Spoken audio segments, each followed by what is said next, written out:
ஒரு நாள் லாக்டவுன் ஊரடங்கு சமயத்தில் என் கணவரின் வேலை போனதால் எங்கள் வீட்டின் சூழ்நிலை மிகவும் மோசமடைந்தது. இதனால் நான் வேறு வழியின்றி குகை பாபாவிடம் செல்ல வேண்டியதாயிற்று. குகை பாபாவிடம் சென்று வேண்டிக் கொண்டால் எல்லா பிரச்சினைகளுக்கும் தீர்வு கிடைக்கும் என்று என் தோழி கூறினாள். பிறகு ஒருநாள் நான் குகை பாபாவிடம் சென்றேன். அந்த பாபா பூஜை என்ற பெயரில் என்னை தனது குகைக்குள் அழைத்துச் சென்றார். அங்கே என்னையும் பாபாவையும் தவிர வேறு யாரும் இருக்கவில்லை. சிறிது நேரத்திற்குப் பிறகு பாபா குகையின் கதவை மூடிவிட்டார். குகைக்குள் ஒரே இருட்டாக இருந்தது. அப்போது திடீரென்று பாபாவின் கருப்பு நிறப் பாம்பின் மீது என் பார்வை விழுந்தது. பாம்பை பார்த்ததும் நான் பயந்து நடுங்கினேன். அதிலிருந்து தப்பிக்க கைகால்களை உதைத்துக் கொண்டு போராடினேன். ஆனால் என்னால் என்னை காப்பாற்றிக் கொள்ள முடியவில்லை. பிறகு நான் தனியாக இருப்பதை அந்த பாபாவும் சாதகமாக்கிக் கொண்டார். என் வாழ்க்கையில் இப்படி ஒரு சம்பவம் நடந்தது நண்பர்களே. என் பெயர் ரத்திகா. எனக்கு 26 வயது ஆகிறது. நான் திருமணமான பெண். என் குடும்பத்தில் என் கணவர் ராகில் மற்றும் எனக்கு 2 மகள்கள் உள்ளனர். எங்களுக்கு பெரியோர்களால் நிச்சயம் செய்யப்பட்ட திருமணம் அரேஞ்ச்ட் மேரேஜ் நடந்தது. எங்கள் திருமணம் முடிந்து 15 வருடங்கள் ஆகிவிட்டன. இதற்குள் எங்களுக்கு 2 மகள்கள் பிறந்தனர். மூத்த மகளுக்கு ஆசையாக ரோஷினி என்றும் இளைய மகளுக்கு காஜல் என்றும் பெயரிட்டோம். என் கணவர் ஒரு நடுத்தர வர்க்க குடும்பத்தை சேர்ந்தவர். அவர் ஒரு தனியார் நிறுவனத்தில் வேலை பார்த்து வந்தார். ஆனால் லாக்டவுன் காலத்தில் அந்த நிறுவனத்திலிருந்து அவரது வேலை பறிபோனது. அதன் பிறகு நாங்கள் பஞ்சாபிலிருந்து டெல்லிக்கு குடிபெயர்ந்து வேலை தேடத் தொடங்கினோம். என் கணவருக்கு எந்த வேலையும் கிடைக்கவில்லை. அவர் பல அலுவலகங்களுக்கு நேர்காணலுக்கு இன்டர்வியூ சென்று கொண்டே இருந்தார். ஆனாலும் அவருக்கு வேலை கிடைக்கவில்லை. இதன் காரணமாக எங்கள் வீட்டில் அன்றாடம் பணத்திற்காக சண்டை சச்சரவுகள் வரத் தொடங்கின. வீடு என்று இருந்தால் பணத்தால் தானே ஓட முடியும். ஒரு சாதாரண மனிதனின் தேவைகள் என்றுமே முடிவதில்லை. கையில் குறிப்பிட்ட அளவு மட்டுமே பணம் இருந்ததால் நாங்கள் மிகுந்த மன உளைச்சலுக்கு ஆளானோம். எங்கள் இருவருக்கும் இடையே முன்பை விட அதிக அளவில் சண்டைகள் நடக்கத் தொடங்கின. நான் மிகவும் நிம்மதி இழந்து போனேன். பிறகு ஒரு நாள் நான் என் தோழியிடம் இந்த விஷயங்கள் அனைத்தையும் சொன்னபோது அவள் குகை பாபா என்ற பெயரில் பிரபலமான ஒரு பாபாவைப் பற்றி என்னிடம் கூறினாள். அவரிடம் சென்றால் எந்த பிரச்சினைக்கும் தீர்வு கிடைத்துவிடும் என்று மக்கள் சொல்கிறார்கள். தூரத்து ஊர்களில் இருந்தெல்லாம் மக்கள் அவரிடம் வந்து ஆசி பெற்றுச் செல்கிறார்கள். மக்கள் இந்த பாபாவிற்கு ஒரு பெரிய அந்தஸ்தை கொடுத்துள்ளனர். அந்த பாபா மனவலிமையை தருவதாகவும் மக்களின் துன்பத் துயரங்களை நீக்குவதாகவும் கூறுகிறார்கள். நான் என் கணவரிடம் இந்த விஷயங்கள் அனைத்தையும் கூறினேன். என் கணவருக்கு இதுபோன்ற விஷயங்களில் நம்பிக்கை இல்லை. அவர் என்னிடம் உனக்கு போக வேண்டும் என்றால் போ. ஆனால் என்னை இதற்கெல்லாம் வற்புறுத்தாதே. நான் தொண்டையை சுத்தம் செய்யும் சத்தம் ஏற்கனவே மிகுந்த கவலையில் இருக்கிறேன் என்று கூறினார். என் கணவரை பாபாவை பார்க்க வருமாறு அதிகமாக வற்புறுத்தாமல் இருப்பதே நல்லது என்று நான் நினைத்தேன். ஒருவேளை அவர் என்னையும் போகக்கூடாது என்று தடுத்துவிட்டால் அதனால் நான் மட்டுமே தனியாகச் செல்வது என்று முடிவு செய்தேன். பாபாவிடம் செல்ல நான் மனதை தயார்படுத்திக் கொண்டேன். ஏனென்றால் எங்கள் வீட்டின் சூழ்நிலை அந்த அளவிற்கு மோசமடைந்திருந்தது. எனவே வேறு வழியின்றி குகை பாபாவிடம் செல்ல நான் முழுமையாக தயாரானேன். அவரிடம் எங்கள் பிரச்சினைக்கு ஏதேனும் தீர்வு கிடைக்கும் என்று நான் நம்பினேன். அடுத்த நாளே நான் குளித்துவிட்டு ஒரு நல்ல புடவையை உடுத்திக்கொண்டு பாபாவின் ஆசிரமத்திற்குச் சென்றேன். அந்த பாபா தோற்றத்தில் 45 முதல் 50 வயது மதிக்கத்தக்கவராகத் தெரிந்தார். அவரைச் சுற்றி பக்தர்கள் அமர்ந்திருந்தனர். அவருடைய இருபுறமும் சுமார் 25 வயது மதிக்கத்தக்க 2 பெண்கள் வெள்ளை நிற புடவை அணிந்து நின்று கொண்டிருந்தனர். பாபா கடவுளைப் பற்றியும் ஆன்மீக சக்தியைப் பற்றியும் பேசிக் கொண்டிருந்தார். சத்சங்கம் சொற்பொழிவு முடிந்த பிறகு ஒவ்வொருவராக பாபாவை சந்திக்கச் சென்றனர். நான் அவருக்கு அருகில் சென்றபோது அவர் புன்னகைத்து எனக்கு ஆசி வழங்கினார். பிறகு அவர், மகளே, உன் நெற்றிக் கோடுகளை பார்த்தால் நீ வீட்டில் பெரிய கஷ்டங்களை அனுபவித்து வருகிறாய் என்று தோன்றுகிறது. என்ன கஷ்டம் என்று சொல். பாபா உன் கஷ்டங்களை நீக்கிவிடுவார். உனக்கு நல்லது நடக்கும் என்றார். அதன் பிறகு பாபா மற்ற மக்களை சந்திக்கத் தொடங்கினார். என்னை அங்கேயே காத்திருக்குமாறு கூறினார். நான் ஒரு பக்கமாக அமர்ந்து காத்துக் கொண்டிருந்தேன். அனைவரும் சென்ற பிறகு பாபா என்னை அழைத்தார். நான் அவரிடம் சென்றேன். பாபாவுடன் வெள்ளை நிறப் புடவை அணிந்திருந்த அவருடைய 2 பெண் சீடர்களும் இருந்தனர். வேட்டி அணிந்திருந்த ஒரு ஆண் சீடரும் அங்கிருந்தார். பாபா என்னை அவருக்கு முன்னால் அமர வைத்தார். பூஜை செய்யத் தொடங்கினார். அவருடைய பெண் சீடர்கள் அவருக்கு பின்னால் விளக்கை ஏந்தி நின்று கொண்டிருந்தனர்.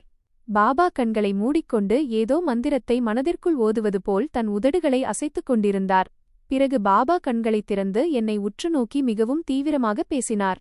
நான் பயந்தபடியே கேட்டுக்கொண்டிருந்தபோது, மகளே, உன்னுடைய ஜாதகத்தில் தோஷம் இருக்கிறது. அதனால்தான் உன் குடும்பத்தின் முன்னேற்றத்தில் தடை ஏற்படுகிறது. இதற்கு நீ ஒரு பூஜை செய்ய வேண்டும். இதற்கான பரிகாரத்தை நாம் செய்ய வேண்டும் என்றார். பாபாவின் வார்த்தைகளைக் கேட்டு நான் சற்று பயந்தேன். நான் பாபாவிடம், பாபா, நான் ஏற்கனவே பெரும் கஷ்டங்களை சந்தித்து வருகிறேன்.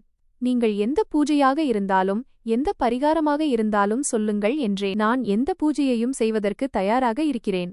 இதற்கு எவ்வளவு செலவாகும் என்று எனக்குச் சொல்லுங்கள். நாங்கள் மிகுந்த கஷ்டத்தில் இருக்கிறோம், அதனால்தான் உங்களிடம் வந்தேன் என்றேன். பிறகு பாபா, நாளை நீ குளித்துவிட்டு புத்தாடை அணிந்து குங்குமம் வைக்காமலும் தாலி மங்கள்சூத்ரா அணியாமலும் ஆசிரமத்திற்கு வா. நாம் நாளையிலிருந்தே பூஜையை தொடங்கிவிடுவோம். கவனத்தில் இருக்கட்டும், இந்த பூஜையைப் பற்றி யாரிடமும் சொல்லாதே, இல்லையென்றால் பூஜையில் தடை ஏற்பட்டுவிடும். வீட்டில் உள்ளவர்களிடமும் நீ எங்கே போகிறாய் என்று எதையும் சொல்லாதே என்றார். நான் எங்கே போகிறேன் என்று வீட்டில் சொல்லியிருந்தால் நன்றாக இருந்திருக்குமோ என்னவோ. ஆனால் பூஜையில் தடை ஏற்படும் என்று பாபா கூறியிருந்ததால் நான் யாருக்கும் எதையும் சொல்லவில்லை. பிறகு நான் அங்கிருந்து புறப்பட்டு என் வீட்டிற்கு வந்தேன். இரவு முழுவதும் என்னால் தூங்க முடியவில்லை. என் ஜாதகத்தில் தோஷம் இருக்கிறது, என்னால்தான் குடும்பத்திற்கே கஷ்டம் வந்துள்ளது. இப்போது நானே அதை சரிசெய்வேன் என்றுதான் நான் சிந்தித்துக் கொண்டிருந்தேன். அடுத்த நாள் காலையில் என் கணவருக்கு காலை உணவு கொடுத்து என் குழந்தைகளை பள்ளியில் விட்டுவிட்டு வீட்டிற்கு திரும்பினேன். என் கணவரும் காலை உணவு சாப்பிட்டுவிட்டு அலுவலகத்திற்கு புறப்பட்டுச் சென்றிருந்தார்.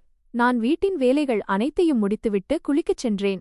நான் நன்றாக குளித்துவிட்டு ஒரு மஞ்சள் நிறப் புடவையை உடுத்திக்கொண்டு தயாரானேன். பிறகு குங்குமம் வைக்காமலும் தாலி அணியாமலும் பாபாவின் ஆசிரமத்திற்குச் சென்றேன். இன்று ஆசிரமத்தில் யாருமே இல்லை. இன்று ஆசிரமம் ஏன் இவ்வளவு வெறிச்சோடி போயிருக்கிறது என்று பார்த்து நான் பயந்தேன். தனியாக இருக்க எனக்கு அங்கே பயம் ஏற்பட்டது. நான் அங்கிருந்த சீடனிடம், ஏன் ஆசிரமம் காலியாக இருக்கிறது என்று கேட்டேன். அதற்கு அந்த சீடன், குருஜியின் சீடர்கள் அனைவருக்கும் ஃபோன் செய்து, இன்று ஆசிரமத்தில் ஒரு அபூர்வ பூஜை நடப்பதால் பாபா இன்று யாரையும் சந்திக்க மாட்டார் என்று கூறிவிட்டனர் என்றான். நான் அங்கு சென்றபோது பாபாவின் பெண் சீடர்கள் பாபா குகைக்குள் இருப்பதாக கூறினர். அவர் உனக்காகத்தான் காத்துக் கொண்டிருக்கிறார். பாபா எல்லாரையும் குகைக்குள் அழைப்பதில்லை. உனக்கு குகைக்குள் செல்ல வாய்ப்பு கிடைத்திருப்பதால் நீ மிகவும் பாக்கியசாலி என்று அவர்கள் என்னிடம் கூறினர். பிறகு அவர்கள் எனக்கு குகைக்குள் செல்லும் வழியை காட்டினர். என்னை குகைக்குள் இருந்த ஒரு அறைக்கு அழைத்துச் சென்றனர்.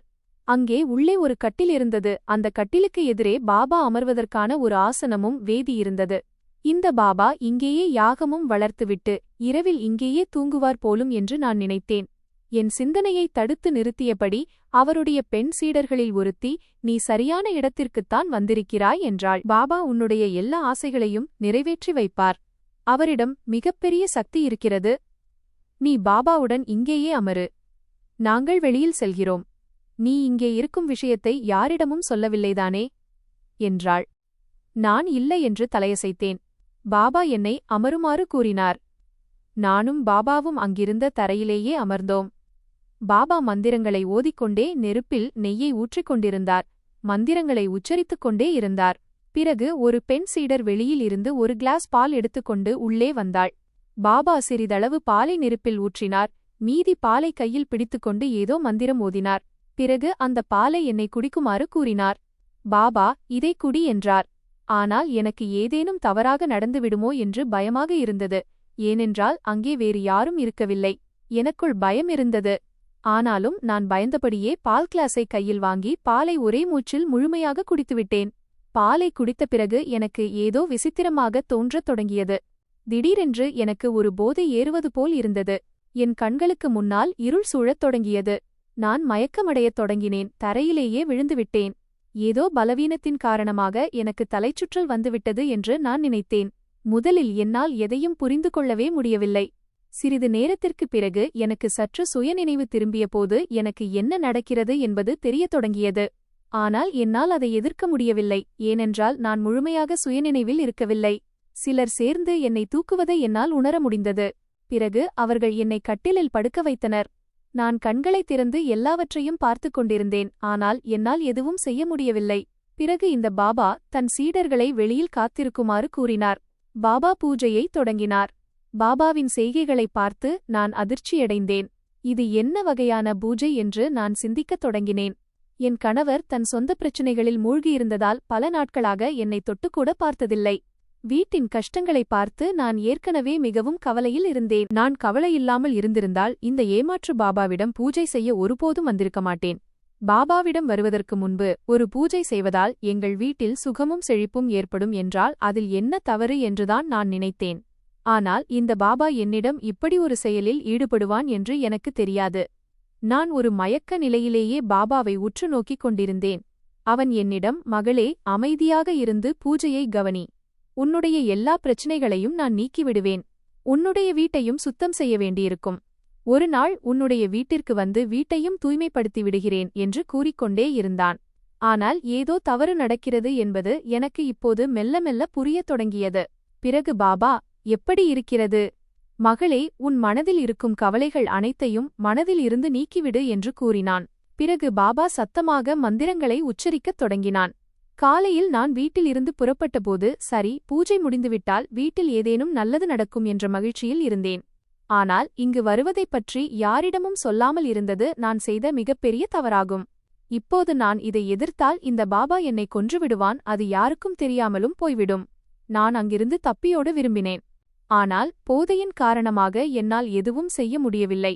இங்கு வந்து எவ்வளவு பெரிய தவறு செய்துவிட்டேன் என்பதை இப்போது நான் உணர்கிறேன். இங்கு தவறான காரியங்கள்தான் நடக்கின்றன. பாபா மக்களின் நம்பிக்கையோடு விளையாடுகிறான். நான் ஏன் இந்த தவறை செய்தேன் என்று என் மனதில் பல எண்ணங்கள் ஓடிக்கொண்டிருந்தன. பாபா என்னிடம், சபாஷ் மகளே, நீ மிகவும் நன்றாக பூஜையில் பங்கேற்கிறாய். நீ இப்படியே பூஜை செய்து வா, உன் வீட்டின் ஒவ்வொரு பிரச்சனையையும் நான் நீக்கிவிடுவேன் என்று கூறிக்கொண்டிருந்தான். ஆனால் பாபா என் எந்த பிரச்சனையை நீக்குகிறான் என்பதை நான் நன்றாகவே தெரிந்து கொண்டேன். ஒருமுறை இந்த ஆசிரமத்தை விட்டு வெளியில் சென்றுவிட்டால் இந்த பாபாவை சும்மா விடக்கூடாது என்று அன்றே நான் உறுதி கொண்டேன். பாபாவின் ஆசிரமத்தில் என்னென்ன தவறான காரியங்கள் நடக்கின்றன என்பது எனக்கு நன்றாகவே புரிந்துவிட்டது. இப்போது பாபாவின் ஆசிரமத்தில் நடக்கும் தவறான செயல்களை நான் வெளிச்சத்திற்கு கொண்டு வர வேண்டியிருந்தது. நான் அப்படி செய்யவில்லை என்றால் இந்த பாபா இன்னும் எத்தனை பெண்களின் உடலோடு விளையாடுவான், இன்னும் எத்தனை குடும்பங்களை அழிப்பான் என்று தெரியாது. பிறகு சுமார் 2 மணி நேரத்திற்குப் பிறகு எனக்கு முழுமையாக சுயநினைவு வந்தது. பாபா என்னிடம், மகளே, உன்னுடைய பூஜை வெற்றிகரமாக முடிந்தது. நீ மிகவும் நன்றாக பூஜை செய்து மந்திரங்களை உச்சரித்தாய். இனி உன் கணவருக்கு புதிய வேலையும் கிடைத்துவிடும் என்றான். அடுத்த பகுதிக்காக நெக்ஸ்ட் பார்ட் சேனலை சப்ஸ்கிரைப் செய்யவும்.